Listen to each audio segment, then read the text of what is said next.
द्वितीय सील, दूसरा सील। जो पिछली वीडियो आपने देखी जिसमें ये बताया गया था कि दुनिया की कोई ताकत, दुनिया का कोई सूरमा, दुनिया का कोई शहंशाह, कोई बादशाह, दुनिया की कोई सरकार या दुनिया का कोई व्यक्ति या संगठन आपको गुलाम नहीं बना सकता जब तक आप इन 5 चीज़ों के गुलाम ना हो। उसमें एक व्यूवर ने ये पूछा था कि ये जो 5 चीज़ हैं इनके बारे में थोड़ा सा बहुत ज़्यादा विस्तृत बताएं, विस्तार में बताएं। तो दूसरी जो वीडियो बनाई थी उसमें पाणातिपाता के बारे में यानी हत्या के बारे में बताया गया था। ये जो दूसरा सील है, द्वितीय जो सील है, ये है अदन्न दाना वेरमणि सिक्खापदं समादयामि। इसको अगर सरल भाषा में कहेंगे तो इसका मतलब यह है अदन्न का मतलब है जो ना दिया गया हो। ए दिन माने होता है दिया गया, और ए अगर लगा देते हैं तो अदिन्न हो गया, यानी कि जो नहीं दिया गया हो। अदिन्न अदाना का मतलब है आदान। आपने सुना होगा आदान प्रदान कीजिए। आदान माने और प्रदान माने होता है देना और आदान माने होता है लेना, ग्रहण करना।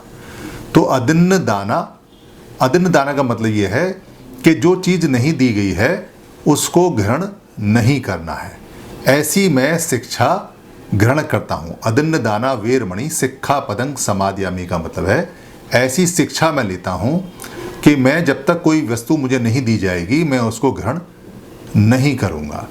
इसका साफ और सरल सा मतलब और भी ज़्यादा है कि मैं चोरी नहीं करूँगा, ऐसी शिक्षा लेता हूँ। यहाँ बिल्कुल साफ साफ कहा गया है जो दूसरा सील है, क्योंकि पहला सील तो बहुत ज़्यादा इम्पोर्टेंट है, वो सभी सील का सिरमौर है, शिरोमणि है, और दूसरा सील उसके बाद है। इसका मतलब इसकी इम्पोर्टेंस दूसरे नंबर पे है, मगर ये बहुत पावरफुल सील है। ये काम कैसे करता है?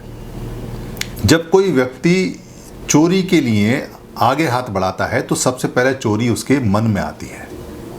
मन में आती है, जैसे आप किसी के यहाँ गए या किसी दफ्तर में गए या कहीं बस में गए या कहीं भी आप जाते हैं, आपका मन पूरी तरह से शुद्ध होता है, आपको चोरी का ख्याल नहीं आता है।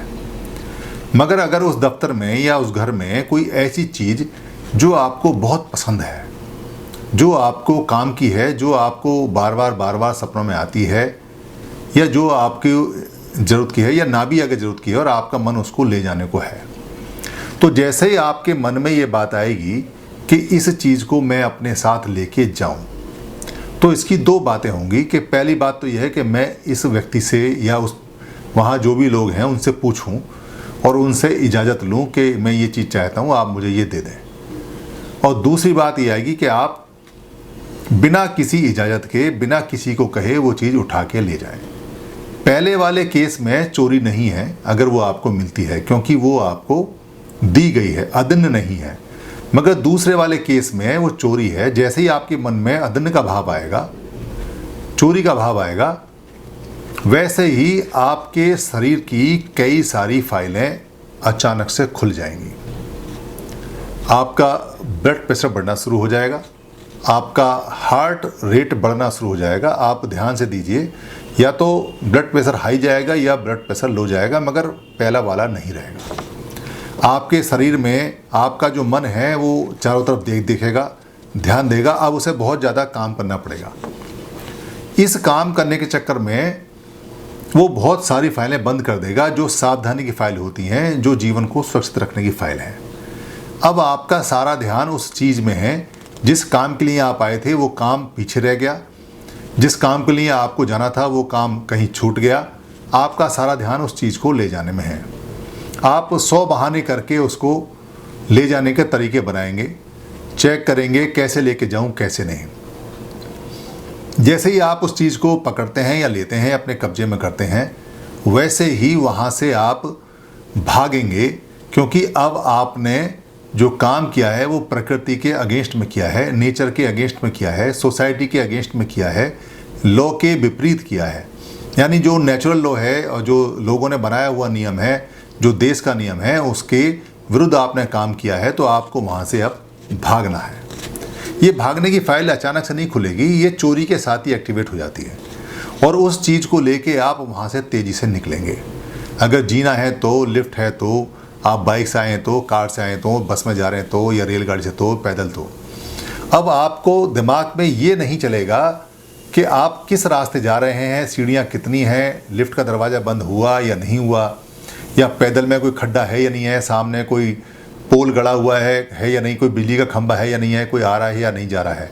अब आपका उद्देश्य सिर्फ ये रहेगा कि आपको किसी ने अगर देख लिया हो या ना देखा हो तो यहाँ से जल्दी से भाग जाएं।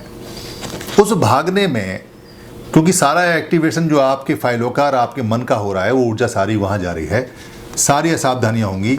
आप बाइक गलत चला सकते हैं, उसका एक्सीडेंट हो सकता है, आप सीढ़ियों से रपट सकते हैं, आप खंभे से टकरा सकते हैं, आप लोगों से टकरा सकते हैं, आप बस में चढ़ते हुए गिर सकते हैं।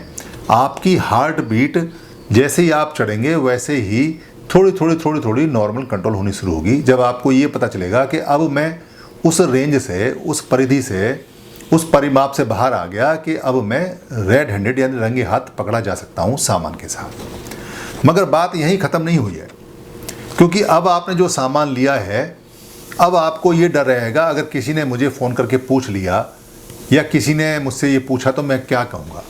आपका सारा ध्यान, सारी ऊर्जा उस बात में जाएगी कि आपको क्या बहाना बनाना है, क्या बहाना नहीं बनाना है। यहाँ भी जान नहीं छूटी। उसके बाद जब आप जाएंगे, घर जाएंगे, तो घर जाके घर पे जो बच्चे हैं वो पूछेंगे, जो पत्नी है वो पूछेगी, या पति है वो पूछेगा, या माता पिता पूछेंगे ये चीज़ कहाँ से आई। तो उसके लिए आपको बहाना बनाना पड़ेगा। आपका जो मन है, आपका शरीर अभी भी काम पे लगा हुआ है। आप उनको बताएंगे और आपको एक डर हमेशा रहेगा कि ये चीज़ मेरी पकड़ी ना जाए, कोई आके देख ना ले, जहाँ से मैंने चुराई है वो लोग आ ना जाएं, इसका जिक्र ना हो जाए। बात यहाँ भी ख़त्म नहीं होती है। इसके बाद आपको एक डर और रहेगा कि ये जो चीज़ है, ये चीज़ मैंने चोरी की है। जब भी उस चीज़ को आप देखेंगे, बार बार आपके मन में ये आएगा कि ये चीज़ मैंने चोरी की है। इस चोरी करने का जो भाव है, उसकी एक फाइल जनरेट होती है बॉडी के अंदर।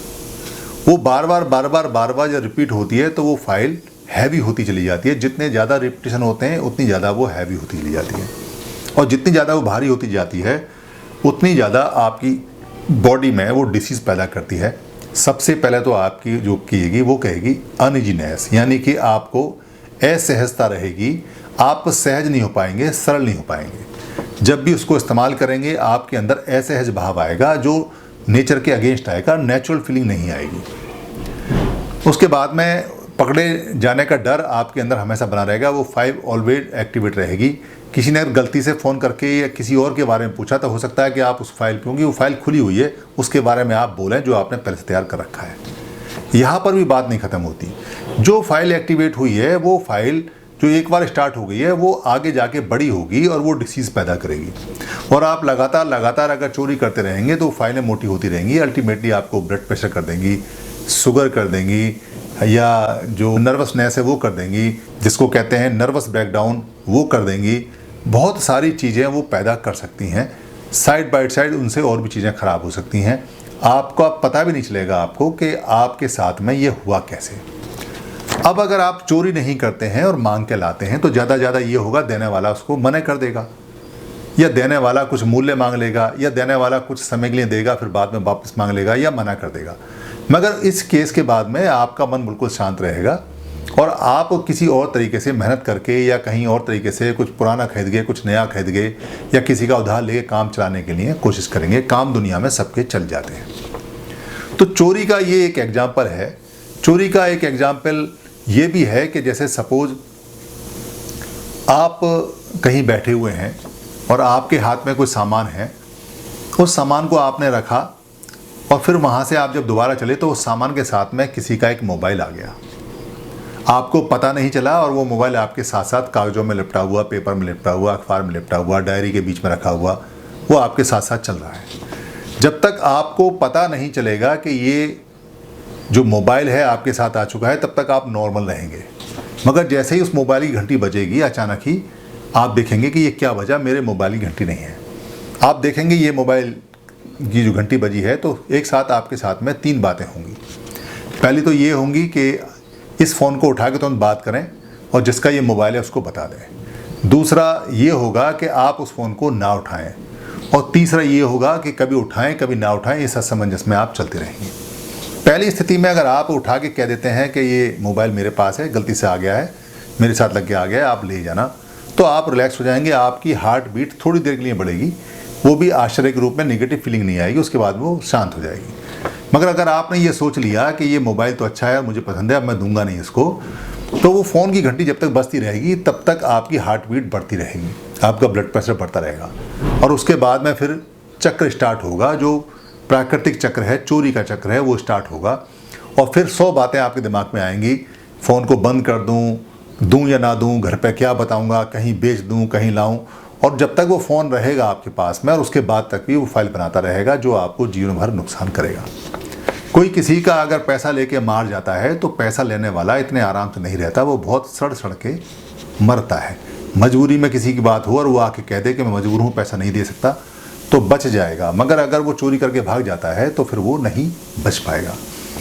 जो लोग चोरियाँ करते हैं, किसी भी तरह की चोरियाँ हैं, चाहे वो सेल टैक्स की चोरी है, चाहे इनकम टैक्स की चोरी है, चाहे गवर्नमेंट की चोरी है, चाहे वो बातों की चोरी है या किसी सामान की चोरी है, किसी भी तरह की जो चोरी करते हैं, वो देखने में ज़रूर लगते होंगे कि इनके बड़े मोटे पेट हैं, इनके पास बड़ा पैसा है, बहुत ज़्यादा सामान है, ये तो बड़े सुख सुविधा से संपन्न है। आप अगर रात को या उनके मन से पूछेंगे, या अगर वो कभी विपස්සना में जाते हैं, तो ऐसे लोग विपස්සना में पहले कोर्स में उछलते हैं, तड़पते हैं, परेशान होते हैं, क्योंकि उनकी फाइलें सारी खुल जाती हैं और जो निकल के सामने आती हैं, उन फाइलों को डिलीट करने में हालत ख़राब हो जाती है। इसलिए कोई बहुत ज़्यादा चोरी करता हो और लगता हो दूर से कि इसके पास बहुत सारी फिजिकल चीज़ें, बहुत सारी भौतिक चीज़ें, बहुत सारा सामान इसने इकट्ठा कर लिया है, मगर वो सुखी नहीं होगा। सामान रखने से कोई आदमी अगर सुखी होता तो फिर तो सारी दुनिया में सारे सुखी जो डेवलप कंट्री हैं उन्हीं में मिलते हैं। सुख होना इस बात से करता है कि आपका मन कितना शांत है और कितना शुद्ध मन है आपका। जितना शुद्ध मन होगा, जितना शांत मन होगा, उतना सुख आपके पास आएगा। सामान कितना हो या ना हो, इससे फ़र्क नहीं पड़ता। सामान ज़िंदगी को आसान बना सकता है, मगर सुखपूर्वक नहीं बना सकता। मगर इसका मतलब ये नहीं है कि जीने के लिए सामान ही छोड़ दें। ये तो जो भिक्खु हैं या भिक्खुणी हैं उनका काम है। गृहस्थ आदमी को इतना तो कमाना ही चाहिए, इतना सामान तो इकट्ठा करना चाहिए कि उसका जीवन सुख और शांति के साथ चलता रहे। धन्यवाद।